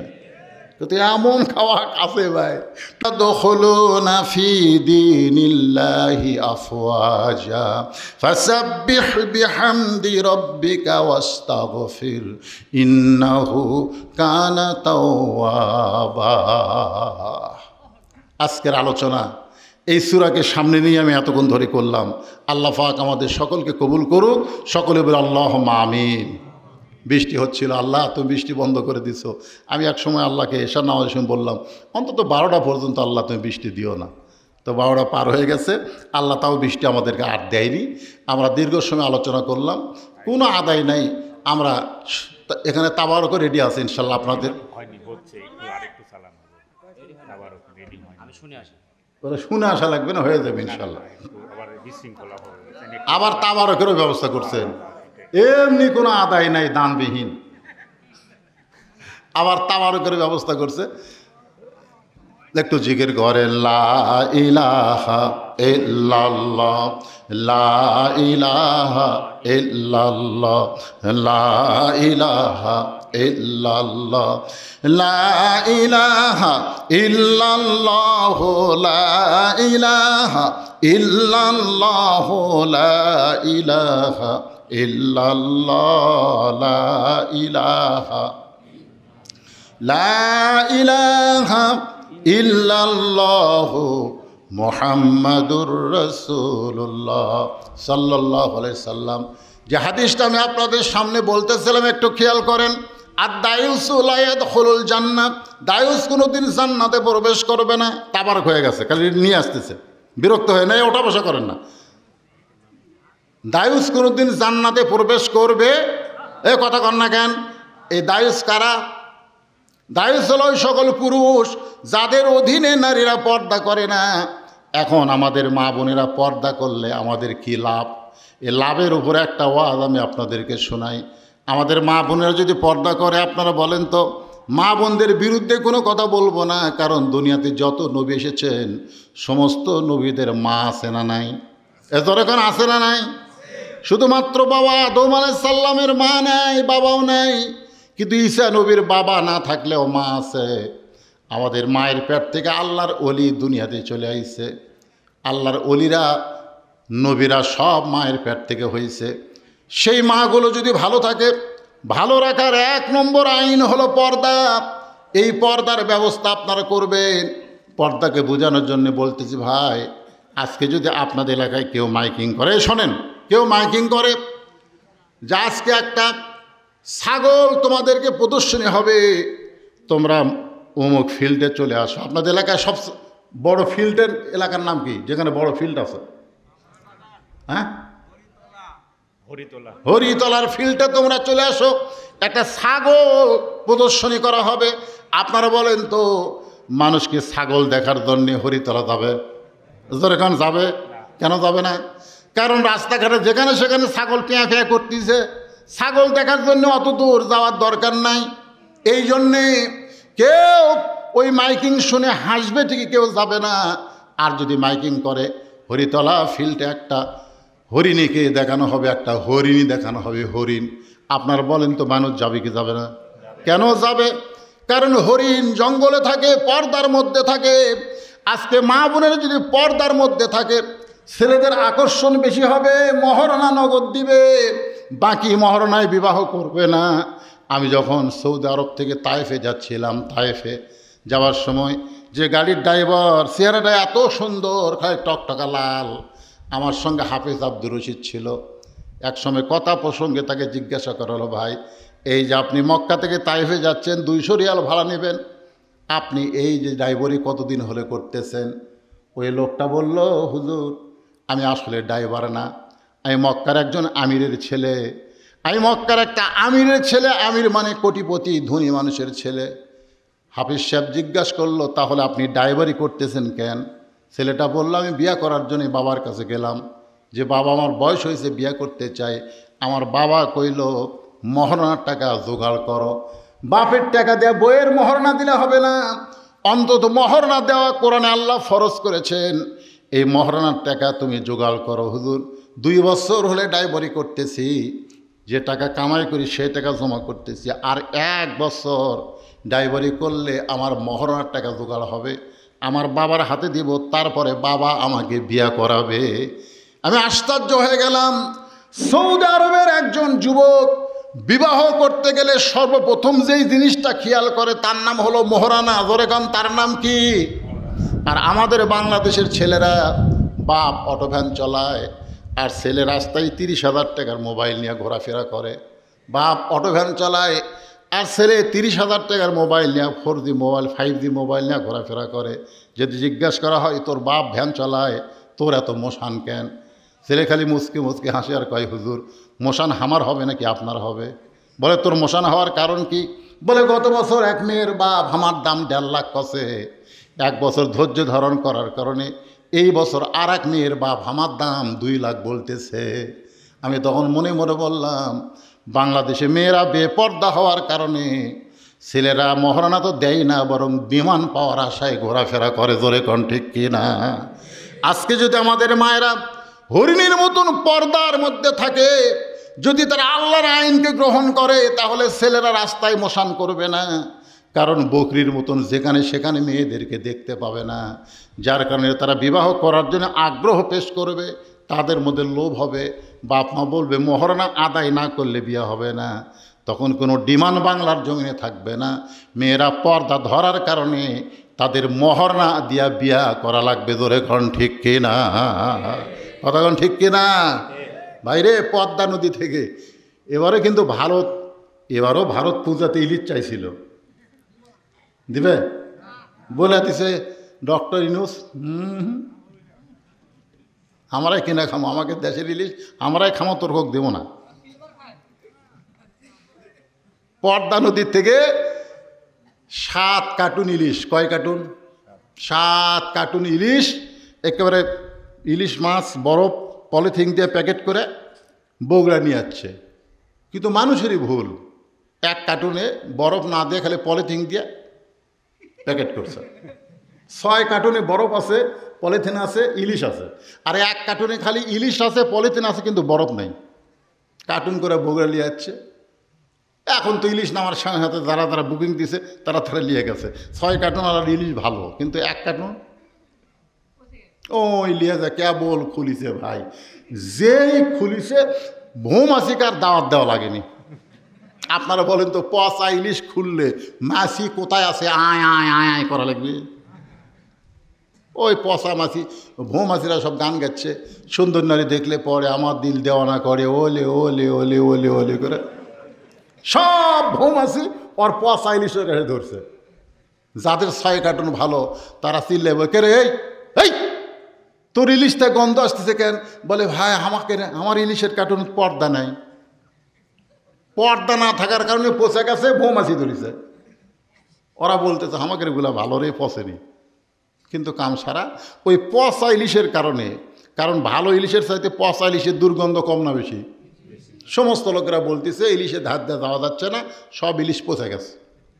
আপনার বলেন সব ইলিশ পচেছে? কয়টা পচছে? 1 কার্টুন। কিন্তু 1 কার্টুন পচার কারণে ওই 6 কার্টুনেরও দুর্নাম হচ্ছে। আপনাদের এই ভট্টপাড়ায় একটা মেয়া যদি বেপর্দা হয়, একটা মেয়া যদি অপবিশ্বাস হয়, একটা মেয়া যদি পূর্ণিমা হয়, একটা মেয়া যদি পরিমণি হয়, তাহলে সমস্ত লোকেরা বলবে ভট্টপাড়ার মেয়েরা খারাপ। আপনারা বলেন সব মেয়ে খারাপ? এই ধরে কেন সব মেয়ে খারাপ? কিন্তু একটা খারাপের জন্যে গোটা পাড়ার দুর্নাম। এখন 6 কার্টুন ইলিশ ভালো বারে তাজা, কিন্তু ওর পচার কারণে হুজুকা বাঙালি বলতেছে ইলিশের ধার দিয়ে যাওয়া যাচ্ছে না, ইলিশ পচে দুর্গন্ধ। এখন এরা 6 জন মিলে ধরছে যে তোর ইলিশের কারণে আমাকে বেচা বন্ধ হয়ে গেছে। তো কয় ভাই তাহলে কি করি? বলে ইলিশ ফ্রি দে, ইলিশ ফ্রি দে, দিয়ে দি যা, না যদি দেশ তো পেট মরে। এখন 6 জন মিলে একত্র হয়ে তখন বলতে ফ্রি দে, তখন পচা ইলিশ ধরে বলতে ভাই রে পর্দা না থাকার কারণে, বরফ না থাকার কারণে আমার ইলিশ পচে গেছে, ভাই ভাই রে ইলিশ ফ্রি দেবার চাই, লিয়া দা ভাই। তখন খরিদ্দার আরও রাগ করছে, কে রে ব্যাগের মধ্যে আমাদের কত সদাপাতি আছে, তোর পচা ইলিশলে সবগুলো নষ্ট করবো, ফিরি দিবার ছায়া সেই গরম হয়ে গেছে। তখন বলতেছে ভাই তোরকে কথা মতো ফিরি দিবার চাইলাম, এরা তো সেই গরম। তখন বলতেছে এখন এক কাম কর, তুই বল ইলিশ ফিরি, আদেশের তেলও ফিরি, ইলিশও ফিরি, আদেশের তেলও ফিরি। এখন পচা ইলিশওয়ালা বলতেছে ভাই পর্দা না থাকার কারণে আমি মানে ইলিশকে ফিরি দিলাম, আদেশের তেলও ফিরি দিচ্ছি। তখন খরিদ্দাররা 3 দল হয়ে গেছে। খরিদ্দাররা 3 দল হয়ে এক দল বলতেছে আগে পচা ইলিশ লেইনি, তেলের জন্য নিব না, দরকার নাই, ইলিশের ধার দিয়ে যাব না। আর এক দল বলতেছে ইলিশ নিব, মধ্য ঘাটায় ইলিশ ফেলা দিয়ে তেল নিয়ে বাড়ির যাব। আর এক দল বলতেছে পচা ইলিশ আদেশের তেল একত্র করে পাক করলে খাওয়া যাবে। আজকে পচা ইলিশ মানে বেপর্দা নারী। বেপর্দা নারীকে কোনো বাপ যদি বিয়ে দিবার চায়, একটা ছেলেও কিন্তু বিয়ে করবে না। এ কারণেই করবে না কারণ তোর মেয়েকে আমরা জানি বিয়ের আগে টেস্ট ফাইনাল খেলা খেলছে, জোরে কোন কথা ঠিক কি না? তোর মেয়েকে আমরা চিনি তো বিয়ের আগে টেস্ট ফাইনাল খেলা সব খেলিছে। ওই বেপর্দা মেয়েকে আমরা বিয়ে করব না। তখন মেয়ের বাপ বাধ্য হয়ে বলে আমি R15 একটা মোটর সাইকেল দিব। তখন মোটর সাইকেলের লোভে ছেলেরা 3 দল হয়ে যায়, জোরে কোন কয় দল? এক দল বলতেছে ওই পচা ইলিশ মোটর সাইকেলের জন্যে আমি ঘরে আনে আমার বাপ মায়ের সঙ্গে খারাপ ব্যবহার করবে, কারণ বেপর্দা মেয়ে নিজে জিনিস নিজেই কিনবে, স্বামীর কিনা পছন্দ করবে না, জোরে কোন ঠিক কিনা? শ্বশুর শাশুড়ির সঙ্গে খারাপ ব্যবহার করবে। এই জন্যে বলতেছে ওই 5 লক্ষ টাকার লোভে আমি পচা মেয়ে বিয়ে করব না, এরা হলো ভালো ছেলে, জোরে কোন সুবহানাল্লাহ। আর একদল ছেলে বলতেছে মেয়ে না হয় বেপর্দা পচা মেয়ে, কিন্তু টাকা তো আর পচা না, 5 লক্ষ টাকা নিয়ে মালয়েশিয়া যাব আর ওখান থেকে ডিভোর্স লিটার পাঠাইয়া দিব। এরা হলো চালাক, জোরে করে। এরা কি? আর একদল ছেলেরা বলতেছে আদেশের তেল দিয়ে পচা ইলিশ ভাজলে খাওয়া যাবে, ওর বাপের টাকাতে ব্যবসা কর্ম যে করেই হোক ওই বউলিয়া ঘরত থাকবো, দরকার হলো ওভার ডিউটি কর্ম, জোরে কর নাউজুবিল্লাহ। আমার মা বোনদের জন্য বলতেছি মা পচা ইলিশ হয়েন না। আমার বাবাদেরকে বলতেছি আপনাদের মেয়েদেরকে পচা ইলিশ বানাবেন না, বরং পর্দার মধ্যে রাখবেন। পর্দার মধ্যে রাখলে আপনার মেয়েটা ফাতেমা হবে, আপনার মেয়েটা রাবিয়া বসরি হবে, আপনার মেয়েটা উম্মুল খায়ের ফাতেমা হবে। পেয়ার থেকে সন্তান আব্দুল কাদেরের মতন আল্লাহ দুনিয়াতে পাঠাইয়া দিবে। আমরা সবাই রাজি আছি? আমাদের মা, আমাদের বিবি, আমাদের মেয়ে বিয়ে দেওয়ার আগ পর্যন্ত আমরা পর্দার শিক্ষা দিব। আমার মায়েরা যারা পর্দার অন্তরে বসবাস শুনছেন, আপনারাও পর্দার ভিতরে থাকবেন। আল্লাহ পাক আমাদের সকলকে কবুল করুক। সকলে বলে আল্লাহুম্মা আমিন। ইস্তেগফার পড়ে আস্তাগফিরুল্লাহাল্লাযী লা ইলাহা ইল্লা হুয়াল হাইয়ুল কাইয়্যুম ওয়া আতুবু ইলাইহি। আল্লাহুম্মা সাল্লি আলা মুহাম্মাদ। এই পিছনের ছেলের কি তবরক বাটবে নাকি? আচ্ছা ঠিক আছে, যাও। আল্লাহুম্মা সাল্লি আলা মুহাম্মাদ আল্লাহুম্মা বারিক। ওয়াজ শেষ করলে আর হয় না, আপনি কিছু বলবেন? না 10 মিনিট কয়ে তো অসুবিধা হবে না। এখন আপনার এইরকম দিনে দেরি করলে হবে, তাই আল্লাহ ধৈর্য ধারণ করেছে, আপনাদের প্রতি রহম করেছে, সময় দিয়েছে। এখন এমন ওয়াজ করে দেখেন 12টা 20 বাজতেছে, ফজর নামাজ পড়া লাগবে না? যে নামাজের উপরে এত ওয়াজ হলো, এখন ওয়াজ শুনবার যে সে নামাজ যদি নষ্ট হয়ে যায় বিশাল ক্ষতি হয়ে যাবে। এই জন্যে হ্যাঁ সকলে ইস্তেগফার পড়ে আস্তাগফিরুল্লাহাল্লাযী লা ইলাহা ইল্লা হুয়াল হাইয়ুল কাইয়্যুম ওয়া আতুবু ইলাইহি। আল্লাহুম্মা সাল্লি আলা মুহাম্মাদ আল্লাহুম্মা বারিক আলা মুহাম্মাদ। যারা তাবারক পাকাচ্ছেন, যা পাকাচ্ছে চাই নিয়ে চলে আসেন, অসুবিধা নেই। সবাই তাবারক খাওয়ার জন্য এখানে বসে নাই। যারা আছেন, যারা খাবেন, একটু ধৈর্য ধারণ করবেন ইনশাল্লাহ। আজকের মাহফিলের সম্মানিত সভাপতি হ্যাঁ, এবং মাহফিল কমিটি যারা কষ্ট করে মেহনত করে খুবই অল্প সময়, আমি কিন্তু আশ্চর্য হয়ে গেছি আমার ওয়াজের জিন্দিগিতে। কয়দিন ভাই আপনি করে সময় পাচ্ছেন? কয়দিন?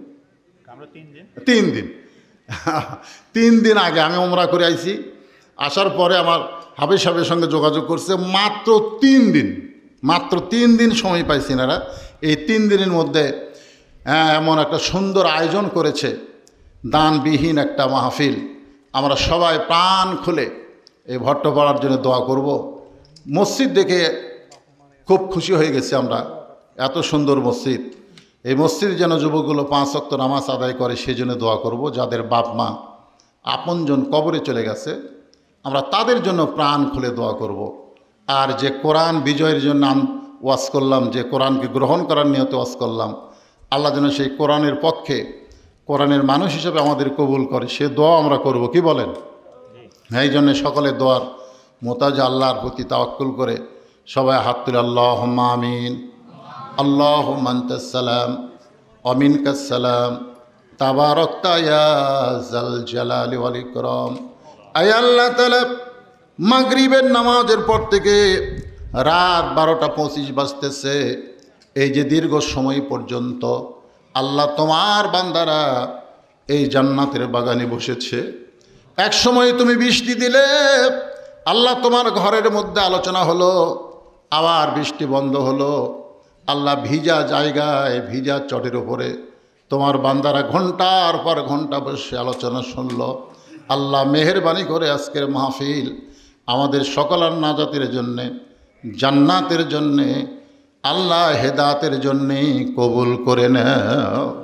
আল্লাহ এই মাহফিলের শুরু থেকে শেষ পর্যন্ত যত আলোচনা হয়েছে আল্লাহ, এর মধ্যে যদি ত্রুটি হয়, ভুল হয়, তুমি মাফ করে দিও। এর জাহাদিয়া মঞ্জুর করো। সোনার মদিনায় নবী পাকের রওজা মোবারকে আল্লাহ তুমি কবুল করে নাও। তামাম আম্বিয়াই কেরাম, আসহাবে কেরাম, তাবিনী কেরাম, তাবিনী কেরাম, তামাম পৃথিবীর মাটির নিচে যত মুমিন মুমিনা শুয়ে আছে আল্লাহ, সকলের আরো পরে হাদিয়া কবুল করো। আয় আল্লাহ তাআলা,